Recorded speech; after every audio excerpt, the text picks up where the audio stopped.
31 दिसंबर के बाद नया साल भी शुरू हो रहा है। नए साल में हम दाखिल हो रहे हैं। अनफॉर्चुनेटली पता नहीं शैतान ने कहां से ये हमारे दिमागों में बात डाल दी है कि whenever we try to celebrate something, हम उसमें अल्लाह को नाराज करने वाला कोई ना कोई काम जरूर करते हैं। हालांकि देखें तो एक नया साल अल्लाह की नेमत है। अगर हम वैसे तो इस्लामी साल मुहर्रमुल हराम से शुरू होता है, चलिए अगर आप इसको ईस्वी साल मानते हैं और कैलेंडर डीलोपी हो रहा है, एक अच्छी चीज अगर आप उसको समझते हैं तो इसमें होना क्या चाहिए? बीइंग अ मुस्लिम हमारी बाउंड्रीज है ना, हमारी हर सेलिब्रेशन में अल्लाह की रिजा वाले काम होने चाहिए।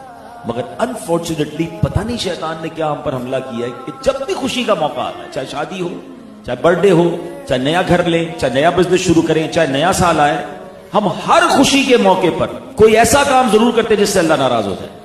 हालांकि सच बताएं, खुशियां देने वाला कौन है? मालिक है ना। हम मुसलमान है, हमारा तो मानना नेमत देने वाला वही